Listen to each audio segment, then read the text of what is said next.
নব গৌরবরং নব পুষ্পসরং নব ভাবধরং নব উল্লাসপরং নব হাস্যকরং নব প্রেমভরং প্রণামামি শচি সুতং গৌরবরং।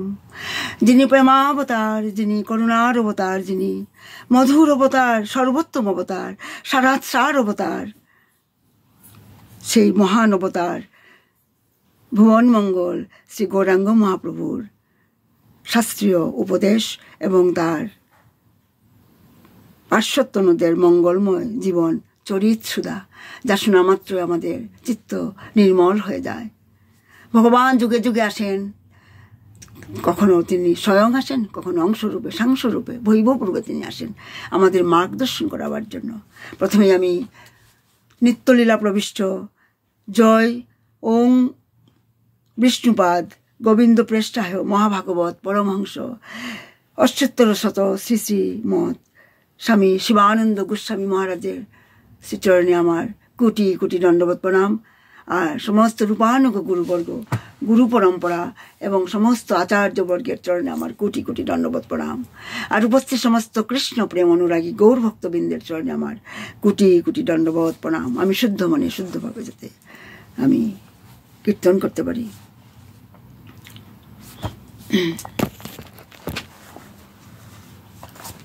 আমাদের আচার্যরা বলেছেন, যদি গৌরী না হইতো তবে কি হইতো, কেমনে ধরিতাম দে। হ্যাঁ, মহাপ্রভু যদি না আসতেন তবে এই বাংলা বুধ কাশ্মীর হয়ে যেত। মানে যদি মহাপ্রভু না আসতো তবে কেমনই আমি ধরিতাম দেহ। হ্যাঁ, আমাদের তিনি যদি না আসতেন তাহলে আমাদের অবস্থাটা কি হতো? ঠিক কাশ্মীরিদের মতো অবস্থা হতো আমাদের। যেভাবে যেভাবে হিন্দু পণ্ডিতদের তাড়িয়ে সব পণ্ডিতদের তাড়িয়ে একছত্র মুসলমানরা মানে কাশ্মীর দখল করে নিয়েছে এবং এখন বলছে কাশ্মীর আমাদের। কিন্তু কাশ্মীরের ইতিহাস আমরা যদি দেখি, যে সেখানে আমরা দেখব সেখানে যত সব বড় বড় পণ্ডিতদের সেখানে জন্ম হয়েছে কাশ্মীরে। হ্যাঁ, আর শঙ্করাচার্যের সঙ্গে তর্ক করে শঙ্করাচার্যের সমতুল্য যার জ্ঞান ছিল সেই যুগে, তার নাম ছিল অভিনবগুপ্ত। মানে তিনি কাশ্মীরের মহান একদম জ্ঞানী পণ্ডিত ছিলেন তিনি। আর চৈতন্য মহাপ্রভুর সঙ্গে গঙ্গার শ্লোক নিয়ে নবদ্বীপে যখন তর্ক হয়েছিল গঙ্গার তীরে, তার নাম ছিল কেশব ভারতী, কেশব কাশ্মীরি। মহাপ্রভুর সঙ্গে গঙ্গার শ্লোক নিয়ে 100টা শ্লোক নিয়ে বোধহয় তর্ক হয়েছিল। আর সেইভাবে আমরা দেখছি পণ্ডিতের পরম্পরা সেটা শঙ্করাচার্যের যুগেও রয়েছে। মানে আর কাশ্মীরি পণ্ডিতদের নাম সারা ভারতবর্ষে পৃথিবীতে ছড়িয়েছিল তখন। যেভাবে বেনারসে যেমন শিব ঠাকুরের, উড়িষ্যায় যেমন জগন্নাথ দেবের, আর দক্ষিণে যেমন তিরুপতি, তেমনি কাশ্মীর হচ্ছে মা শারদার মন্দির। মানে মা শারদা মানে মা সরস্বতী দেবী। মানে সরস্বতীর মন্দির অত্যন্ত বিখ্যাত এই কাশ্মীরে ছিল। কিন্তু এখন তো ওখানে একটি মানুষ নেই যে মন্দিরে প্রদীপ ধরানোর মতো, মানে একটা মানুষও নেই। একটা ভূতের বাড়ির মতো মন্দিরটা পড়ে আছে।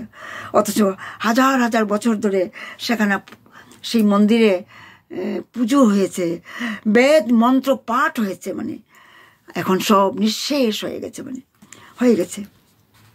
সব নিঃশেষ হয়ে গেল। কি করে?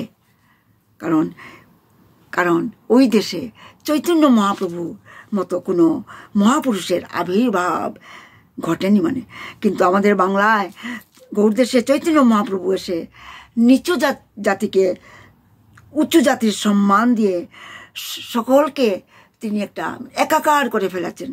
হ্যাঁ, তাই তো বলেছেন যে কিবা বিপ্র কিবা নিশি শূদ্র কেনে কয়, যেই কৃষ্ণ তত্ত্ববেত্তা সেই গুরু হয়। হ্যাঁ, তা এইখানে এই বাংলায় এই জন্য এরকম ভয়ঙ্কর পরিস্থিতি তৈরি হয়নি। মানে এখানে নিচু জাতির যারা, তাদের কাছে ঘোষণা করা হলো যে সূচি হয়ে মুচি হয়, মানে ব্রাহ্মণ হয়ে মুচি হয় যদি কৃষ্ণ তেজে, আপনার মন দিয়ে শুনবেন তত্ত্বের কথা, আর মুচি হয়ে সূচি হয় যদি কৃষ্ণ ভজে। এটা ব্রাহ্মণ কুলে জন্ম হয়ে সে তার মুখে যদি কৃষ্ণ নাম না আসে তবে সে একটা মানে মুচির সমান। মানে তাই বলা হচ্ছে সূচি হয়ে মুচি, সূচি মানে ব্রাহ্মণ হয়ে মুচি হয় যদি কৃষ্ণ তেজে, আর মুচি হয়ে সূচি হয় যদি কৃষ্ণ বোঝে। তাই তো বলা হয় চণ্ডালস্য দ্বিজ শ্রেষ্ঠ হরি ভক্তি পরায়ণ হরি ভক্তিবিহীন নস্তু দ্বিজ অপি সোপজাদব। মানে চণ্ডাল হয়েও সে ব্রাহ্মণের থেকে শ্রেষ্ঠ হতে পারে সে যদি হরিভক্তি পরায়ণ হয়। আর এখনও তার অনেক অনেক উদাহরণ আমরা পাই। মানে নিচু জাতে জন্মেছে কিন্তু এত মন্ত্র তন্ত্র জপ করে সে ব্রাহ্মণের থেকেও শ্রেষ্ঠ হয়ে বসে আছে। যেভাবে হরিদাস ঠাকুর যবনকুলে জন্ম হয়েছে, রোজ 3 লক্ষ নাম জপ করত, যার জন্য মহাপ্রভু তাকে নামাচার্যর উপাধি দিয়েছিলেন।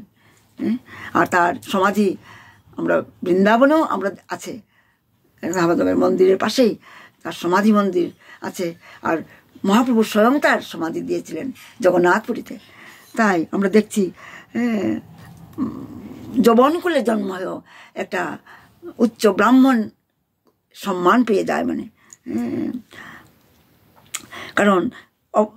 কারণ তারা অব্রাহ্মণ হয়েও মুচি হয়েও তারা হাতে জপের মালা নিয়েছে, প্রতিদিন 3 বেলা সন্ধ্যা আহ্নিক করছে, মন্ত্রপাঠ করছে, ঈশ্বরের সাধনায় মগ্ন। তাই ব্রাহ্মণের থেকেও পবিত্র হয়ে গেছে। এইরকম উদাহরণ বাংলায় অনেক অনেক শত শত আছে। আর এদিকে ব্রাহ্মণের ছেলে, ব্রাহ্মণের কুলে জন্ম হওয়া শ্রেষ্ঠ, কিন্তু ব্রাহ্মণত্ব কিছুই পালন না করার জন্য সে নিচে নেমে গেছে। মানে আর আমরা দেখেছি স্বামী বিবেকানন্দ, তিনি তো ব্রাহ্মণ ছিলেন না, তিনি তো ব্রাহ্মণ নন, অথচ এরা হচ্ছে জগতের বরেণ্য মহাপুরুষ। মানে বরেণ্য মহাপুরুষ কি করে হলো? এটা এই চৈতন্য মহাপ্রভুর জন্যেই এরকম জন্যেই। কারণ তখনকার দিনে মানুষ রাধারানীকে চিনত না। মানে রাধারানীকে এটা মানে সামান্য একজন মানে বৃন্দাবনের অলিগলির একটা প্রেমিকা বলে ভাবত। কিন্তু চৈতন্য মহাপ্রভু এসে বুঝালেন যে সচ্চিদানন্দ বিগ্রহ শ্রীকৃষ্ণের অভিন্ন স্বরূপ, তার আহ্লাদিনী শক্তি হচ্ছেন রাধারানী। মানে রাধারানী হচ্ছেন ভগবানের আহ্লাদিনী শক্তি, ভগবান হচ্ছেন বিষয় বিগ্রহ, আর তার আহ্লাদিনী শক্তি রাধারানী হচ্ছেন তার আশ্রয় বিগ্রহ। ভগবান হচ্ছেন শক্তিমান, রাধারানী হচ্ছেন শক্তি, কারণ শক্তি ছাড়া শক্তিমানের কোনো অস্তিত্ব নেই। এগুলি আছে, এসে আমাদেরকে মহাপ্রভু জানিয়েছেন। তাই তো বলা হয় রাধার মহিমা প্রেমর সীমা জগতে জানা তোকে, বলো জগতে জানা তোকে আমার গৌরবীনা। আমাদের গৌরবীনা কে জানাতো জগৎকে? বৃন্দাবনকে কি কেউ চিনত তখন? বৃন্দাবনকে সবাই ভাবতো একটা হিস্টোরিক্যাল প্লেস। চৈতন্যদেব এসে তিনি চালালেন বৃন্দাবনকে। তিনি যখন বৃন্দাবনের সন্ন্যাস নেওয়ার পর ঝাড়খণ্ডের বন দিয়ে তিনি যখন যাচ্ছিলেন, রাস্তায় সমস্ত যারা পশু, বাঘ, সিংহ, হরিণ, তারা নিজেদের মধ্যে এনিমিটি মানে শত্রুতা ভুলে গিয়েছিল। কারণ সিংহকে দেখলে তো সবাই পলায়ন করে। কিন্তু চৈতন্য মহাপ্রভু যখন উচ্চস্বরে দুবাহু তুলে হরে কৃষ্ণ মহামন্ত্র কীর্তন করে ঝাড়খণ্ডের বনে দিয়ে যাচ্ছিলেন, সমস্ত পশুরা এনিমিটি ভুলে তারা মহাপ্রভুর পিছে পিছে হরিনাম করে করে চলছিল। সেই মহাপ্রভু যখন বৃন্দাবনে এসে পৌঁছলেন, যখন দেখলেন একটা জায়গায় একটা লাঙ্গল দিয়ে কৃষকেরা চাষ করছে, মহাপ্রভু চিৎকার করে বললেন, থামো থামো, লাঙ্গল থামাও, সেখানে চাষ করবে না। তখন সেই চাষিরা বলল, হে গৌরহরি, কেন আমরা এখানে চাষ করবো না? তখন মহাপ্রভু বললেন, কারণ যেখানে তুমি লাঙ্গলের ফলা দিয়েছ সেটা রাধাকুণ্ড, সেটা তুমি এই লাঙ্গলের ফলা তুমি মাটিতে দিচ্ছ না, ওটা আমার বুকের মধ্যে এসে লাগছে। মানে মহাপ্রভু বললেন, হ্যাঁ, কারণ কেন গৌরহরি? কারণ যেখানে তুমি লাঙলের ফলা দিয়েছ সেটা রাধাকুণ্ড, আর ওখানে রাধা রানী স্নান করতেন আর সখীদের সঙ্গ করে এসে রোজ তিনি এখানে আসতেন, সূর্য পূজা দিতেন এখানে এসে রাধাকুণ্ডের তটে। আর ভগবান শ্রীকৃষ্ণ চরণ পাহাড় থেকে তিনি দৌড়ে ছুটে আসতেন রোজ, তিনি সেটা তাদের জলকেলি দর্শন করতেন। অপূর্ব সেই সচ্চিদানন্দ লীলা ছিল। আর তুমি সেখানে চাষ করছো, হ্যাঁ, চাষ মহাপ্রভুর কথায় সেখানে চাষ বন্ধ হলো, নতুন করে সংস্কার হলো রাধাকুণ্ডের, চারিদিকে বাঁধানো হলো ঘাট, এমনকি সেটা একটা সুন্দর সরোবরে পরিণত হলো। তারই সঙ্গে হচ্ছে শ্যামকুণ্ড। এগুলি সব মানে চাষের জমি হয়ে গিয়েছিল, মহাপ্রভু তাদেরকে উদ্ধার করলেন। তাই আমরা দেখছি চৈতন্য মহাপ্রভুর জন্যই বাংলায় একটা সুস্থ সাহিত্য, সুস্থ সংস্কৃতি মানে আমরা পেয়েছি, মানে শুষ্ক সংস্কৃতি আমরা পেয়েছি। তাই মহাপ্রভু আজকে আমরা মহাপ্রভুর পাশ্চাত্যনুদের ভুবনমঙ্গল শাস্ত্রীয় উপদেশ এবং পাশ্চাত্যনুদের আমরা কয়েক সপ্তাহ ধরে আমরা রস আস্বাদন করছি। আজকে আমাদের পাশ্চাত্যনু, গৌরহরির পাশ্চাত্যনু শ্রী গোবিন্দ কবিরাজ বা গোবিন্দ দাস, তার আমরা কিছু সম্বন্ধে আমরা রস আস্বাদন করব। এই গোবিন্দ কবিরাজ তিনি হচ্ছেন শ্রী দামোদর কবিরাজের নাতি, মানে। আর গোবিন্দ কবিরাজ তার মাতামহ, মানে শ্রী দামোদর কবিরাজের বাড়িতেই তিনি জন্মগ্রহণ করেছিলেন। দাদুর বাড়িতেই মাতামহ এখানে জন্মগ্রহণ করেছিলেন।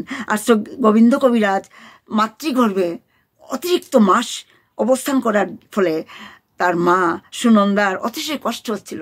হ্যাঁ, যেভাবে সুখদেব গোস্বামী তিনি ব্যাসদেবের পত্নীর গর্ভে 16 বছর ছিলেন, ঠিকভাবে আমরা দেখছি গোবিন্দ কবিরাজ তিনি মাতৃগর্ভে অনেক দিন ছিলেন এবং সুনন্দা দেবী খুব কষ্ট পাচ্ছিলেন। তখন দাসী এসে, তখন শ্রী মাতা শ্রী মানে দামোদর কবিরাজকে, দাসী এসে সুনন্দার বাবা দামোদর কবিরাজকে এসে বললেন সেই কথা। তখন শ্রী দামোদর কবিরাজ তিনি তখন দেবীর পূজা করতেন, তিনি শাক্ত ছিলেন, তিনি দেবীর পূজা করতেন। সেখানে যখন দাসী এসে বললেন সুনন্দা কষ্ট পাচ্ছেন, তখন দামোদর কবিরাজ কোনো কথা না বলে, কারণ তিনি তো পুজো করছিলেন, তখন তিনি কোনো কথা না বলে চোখ দিয়ে ইঙ্গিত দিয়ে করে বললেন যে দেবী যন্ত্রটি সুনন্দাকে দেখাও, এখনই তার পুত্র প্রসব হবে, মানে এখনই তার মানে সন্তান প্রসব করবে। কিন্তু দাসীটি তার সেই কথা বুঝতে না পেরে সেই দেবী যন্ত্রটা ধৌত করে সেই জলটা সুনন্দাকে পান করালো। আর সঙ্গে সঙ্গে অত্যন্ত মানে সুখে, কোনো কষ্ট ছাড়াই একটা পুত্র সন্তানের জন্ম দিল। শীঘ্র যন্ত্র ধৌত করি জল পিয়াইল, এটা ভক্তিরত্নাকর গ্রন্থে এটা সুন্দর করে বর্ণনা করা আছে। যন্ত্র ধৌত করি জল পিয়াইল। হ্যাঁ, তারপর শ্রী গোবিন্দ কবিরাজের জন্মের পর তার পিতা চিরঞ্জীব সেন অপ্রকট হন, মানে খুব ছোটবেলাতেই শ্রী গোবিন্দ কবিরাজের তার পিতা অপ্রকট হয়েছিলেন। পিতার নাম ছিল চিরঞ্জীব সেন। তখন থেকে শ্রী দামোদর কবিরাজ এবং শ্রী গোবিন্দ কবিরাজ মাতামহ শ্রী দামোদর কবিরাজের বাড়িতেই তারা লালিত পালিত হয়, মানে কারণ সুনন্দা দেবী তখন তার পিতৃ গিয়েছিলেন। আর গোবিন্দ কবিরাজ আর তার বড় ভাই রামচন্দ্র কবিরাজ, 2 ভাই, তারা তার মাতামহের বাড়িতেই তারা বড় হচ্ছিল, মানে। আর শ্রী দামোদর কবিরাজ তিনি আগেই বলেছি শাক্ত ছিলেন। মাতামহের তার সঙ্গের ফলে রামচন্দ্র, তার বড় ভাই শ্রী রামচন্দ্র আর শ্রী গোবিন্দ কবিরাজও তারাও শাক্ত ভাবাপন্ন হলেন। দেবী পূজায় তারা মানে মন নিবেশ করলেন, মানে।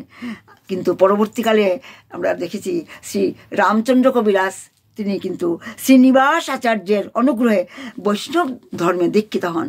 তিনি ভক্তি মার্গে প্রবেশ করেন, বৈষ্ণবত্ব ধর্ম গ্রহণ করেন। আর শ্রী গোবিন্দ কিন্তু ঘুরতর খুব মানে বেশিভাবে তিনি শাক্ত হয়ে পড়েন, মানে দাদুর কাছে থেকে তিনি দেবী পূজায় বেশি মানে মন দিতেন, মানে ঘুর শাক্ত হয়ে গেলেন। তিনি ভগবতী ছাড়া অন্য কোনো কথা বলতেন না, কোনো পূজাও করতেন না।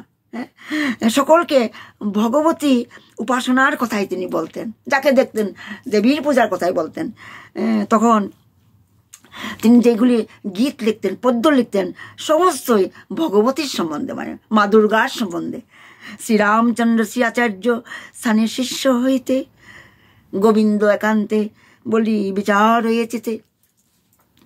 সেটা ভক্তি রত্নাকর গ্রন্থে থেকে আমি সেটা উল্লেখ করছি। মানে ভগবতী পাদপদ্ম কইলে আরাধন, না হইতো কি এ ভব বন্ধানি বিমোচন।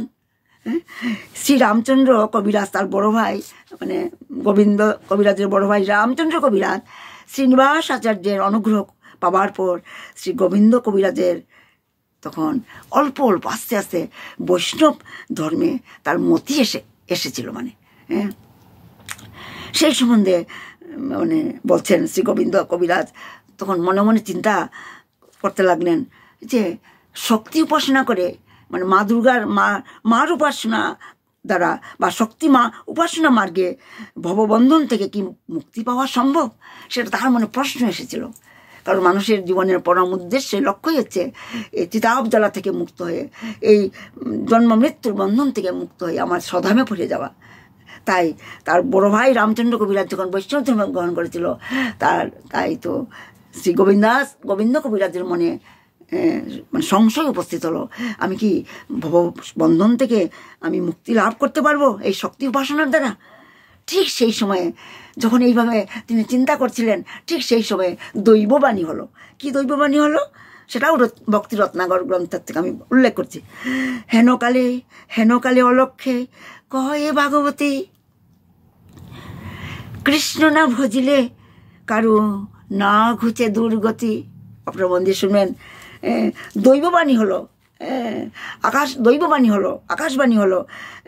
স্বয়ং ভগবতী মা দুর্গা বলছেন যে কৃষ্ণ না ভজিলে কারু না ঘুচে দুর্গতি। তাই অলক্ষে দেবী যেন বলছেন শ্রীকৃষ্ণ ভজন ছাড়া কারো ভববন্ধন মোচন হয় না। এয়ার ভয়েসে সেটা দৈববাণী তিনি শুনলেন, শ্রী গোবিন্দ কবিরাজ শুনলেন। অলক্ষে মহামায়া দুর্গা তিনি বলছেন যে কৃষ্ণ না ভজলে ভববন্ধন থেকে মুক্তি লাভ করা সম্ভব নয়। তারপর শ্রী গোবিন্দ কবিরাজ এই দৈববাণী শুনে বুঝতে পারলেন শ্রীকৃষ্ণ ভজন ছাড়া অন্য কোনো মার্গে বা অন্য কোনো উপাসনার দ্বারা ভববন্ধন থেকে মুক্তি লাভ করা যায় না। এটাই দেবীর উপদেশ, এটাই দেবীর উপদেশ। যেভাবে ভগবান শিব, যিনি বৈষ্ণবানাং যথাসম্ভ, বৈষ্ণবদের চূড়ামণি হচ্ছেন মহাদেব শিব, তিনি নিরন্তর তিনি রাম নাম করে চলছেন, কৃষ্ণ নাম করে চলছেন। তিনি একজন পরম বৈষ্ণব।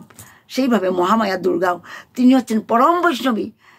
তারা বলছেন দৈববাণীতে তারা গোবিন্দ মহারাজকে তারা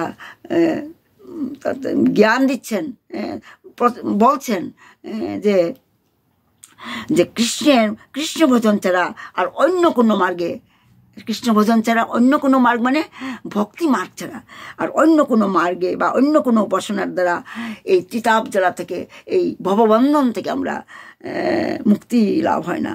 এটাই তো দেবীর উপদেশ। তখন তিনি শ্রী গোবিন্দ কবিরাজ তখন শ্রীকৃষ্ণ ভজন করবার জন্য দৃঢ় সংকল্প হলেন। তিনি তার মনকে স্থির করলেন। এতদিন তার মনটা চঞ্চল ছিল, বিউইল্ডার্ড, হি ওয়াজ বিউইল্ডার্ড। মানে কি করবেন, কোনটা রাস্তা, কোন মার্গে যাব, কোনটা আমি গেলে আমি এই ভবজ্বালা থেকে, ভববন্ধন থেকে মুক্তি লাভ করতে পারবো, সেটা তিনি মানে জানেননি। মানে তাই তার মনটা অত চঞ্চল ছিল। আর তাই তো তার এই উৎসাহ দেখে, তার সংকল্প দেখে, তার মনের সংশয় দেখে মা দুর্গা মহামায়া তার সংশয় ঘুচিয়ে দিলেন। আর শ্রী গোবিন্দ কবিরাজ শ্রীকৃষ্ণ ভজনের জন্য অত্যন্ত ব্যাকুল হয়ে পড়লেন। আর তিনি মনে মনে ভাবলেন যে আমার বড় ভাই শ্রী রামচন্দ্র কবিরাজ শ্রীনিবাস আচার্যের অনুগ্রহে তিনি ধন্য হয়েছেন, তিনি বৈষ্ণব ধর্ম নিয়েছেন, কৃষ্ণ ভক্তি করছেন, ভক্তি মার্গে প্রবেশ করেছেন। তাই তিনিও মানে শ্রী আচার্যের শ্রীচরণ আশ্রয় করতে উৎসুক হলেন। মানে তাই তো তিনি ভাবলেন যে শ্রী আচার্য প্রভুর শিষ্য হইব সর্বথা, তবে সে ঘুচিবে মোর অন্তরের ব্যথা। এখন বৈষ্ণব ধর্মে গ্রহণ করতে হলে তো দীক্ষা নিতে হবে, কৃষ্ণ মন্ত্রে দীক্ষা নিতে হবে। তাই তার মনের এই এই যন্ত্রের, তবে সে ঘুচিবে মোর অন্তরের ব্যথা। আমি নিশ্চয়ই শ্রী আচার্য ঠাকুরের, শ্রী আচার্য ঠাকুরকে এখানে শ্রীনিবাস আচার্য, আচার্য শ্রীনিবাস আচার্য হুবহু দেখতে মহাপ্রভুর মতো কিন্তু ছিলেন। তাই তিনি গোবিন্দ কবিরাজ তিনি বলছেন যে আমি নিশ্চয়ই আমি আচার্য ঠাকুরের চরণে আমি আশ্রয় আমি নেবই নেব, তা তবেই আমার জীবন সফল হবে। তখন শ্রী গোবিন্দ এইরূপ বিচার করে তিনি জাজিগ্রামে যাবার জন্য তিনি রওনা হলেন। জাজিগ্রাম, এমন সময় শুনলেন যে শ্রীনিবাস আচার্য তিনি বৃন্দাবনে চলে গেছেন, তিনি আর জাজিগ্রামে নেই। তখন শ্রী গোবিন্দের মনে খুবই খেদ উপস্থিত হলো, খুব দুঃখিত হলেন তিনি। তখন তিনি মনে মনে বিচার করতে লাগলেন, এইভাবে ভগবান আমাদেরকে পরীক্ষা করেন, কতটুকু আমার মধ্যে সংকল্পটা কতটুকু দৃঢ়, কতটুকু মাই ডিভোশন ইজ ওয়ান পয়েন্টেড, যেটা আমাদের গুরুদেব যিনি সবসময় আমাদেরকে বলতেন ওয়ান পয়েন্টেড ডিভোশন, সেটাকে বলতেন। তাই যার জন্য এইভাবে গুরুদেব ভগবান শ্রীকৃষ্ণ গোবিন্দ আমাদেরকে পরীক্ষা করেন। তাই এই যে গোবিন্দ কবিরাজ, তার মনে যে দুঃখ উপস্থিত হয়েছিল, আর তিনি মনে মনে বিচার করতে লাগলেন, বৈষ্ণব গণ মোর হিত চিন্তা কইল পিতার বার্তা তাহা না শুনিল, মোর পিতা চিরঞ্জীব সেন বিদ্যাবান, চৈতন্য চন্দ্রের ভক্ত গুণের নিদান। শ্রী গোবিন্দ কবিরাজ তখন নিজে মনে মনে তিনি বলতে লাগলেন যে আমাকে তো আগে অনেকে আমাকে বৈষ্ণব ধর্মে দীক্ষা দিতে চেয়েছিল, কারণ আমার পিতা, নিজের পিতা চিরঞ্জীব সেন, তিনি মহাপ্রভুর ভক্ত ছিলেন, তিনি একজন পরম বৈষ্ণব ছিলেন। আমার পিতা পরম বৈষ্ণব ছিলেন, আর বৈষ্ণবগণ পূর্বে আমার হিত চিন্তা করে কৃষ্ণ ভজনের কথা আমাকে বলেছিলেন, কিন্তু ভাগ্যদোষে তখন আমি তাদের কথায় আমি কর্ণপাত করিনি। তিনি তার মাতুলালয়ে ছিলেন, দাদুর বাড়িতে ছিলেন, আর তার দাদু ছিল দেবী উপাসনার তিনি যুক্ত ছিলেন, তিনি শাক্ত ছিলেন। তাই তো গোবিন্দ কবিরাজ যখন বলছেন যে ভাগ্যদোষী আমি তাদের কথায় আমি কর্ণপাত করি নাই। আমার পিতা চিরঞ্জীব সেন শ্রী চৈতন্য মহাপ্রভুর পর অনুগ্রহ পাত্র ছিলেন, তিনি ছিলেন পরম ভাগবত এবং সমস্ত গুণের কি বলা নিধান ছিলেন। কিন্তু হায় আমি এহেন লোকের, এমন একজন লোকের সন্তান হয়েও আমার জীবন বৃথাই আমি কাটালাম। এ জগতে দেখছি আমার মতো দুর্ভাগ্য আর কি আছে। এইভাবে মনে মনে তিনি ভাবতে লাগলেন। আবার যদি দেবী, যদি মা দেবী, মা যোগমা, মহামায়া স্বয়ং অহৈতে কৃপা করে কৃষ্ণ ভজন করতে বললেন, তাতে শ্রীকৃষ্ণ ভজনে কিছুটা মতি হলো। কারণ মা দুর্গার দৈববাণীতেই তো তিনি এই কৃষ্ণ ভজনে যুক্ত হয়েছিলেন। কিন্তু এখন আমি সদ্গুরু কোথায় পাবো? কারণ তিনি জাজিগ্রামে এসে দেখলেন যে শ্রীনিবাস আচার্য বৃন্দাবনে চলে গেছেন। তার মনে দুঃখ হলো, এখন আমি সদ্গুরু কোথায় পাবো?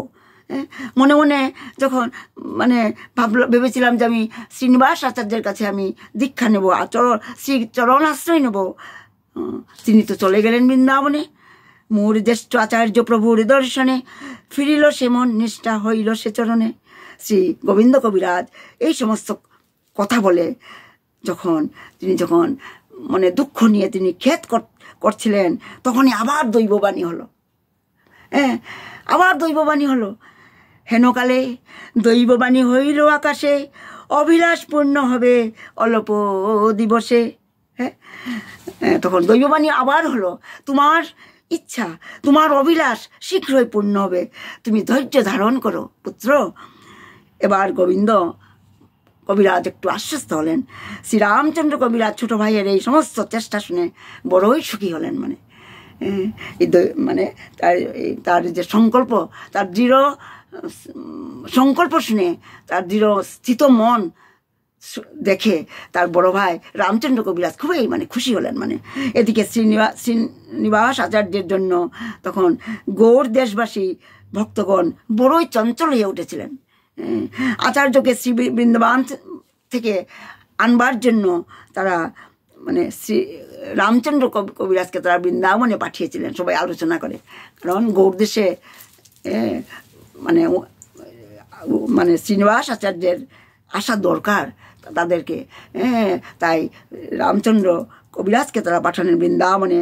আর শ্রী রামচন্দ্র কবিরাজ সব বৈষ্ণবদের আজ্ঞা পেয়ে তিনি শুভ দিনে তিনি বৃন্দাবন যাত্রা করলেন এবং যাত্রার রাস্তায় তিনি কুমারহট্ট নগরে তার ছোট ভাই শ্রী গোবিন্দ কবিরাজের কাছে এলেন এবং শ্রী গোবিন্দের কৃষ্ণ ভজন উৎকণ্ঠা দেখে তিনি খুব খুশি হলেন এবং তিনি বললেন যে শীঘ্রই তোমার ইচ্ছা পূর্ণ হবে, তুমি নিশ্চয়ই মন্ত্র দীক্ষা লাভ করবে আচার্য শ্রীনিবাসের কাছ থেকে। এই সময় তিনি গোবিন্দ কবিরাজকে কুমারনগর থেকে তেলিয়া বুঝরি গ্রামে গিয়ে বাস করতে বললেন।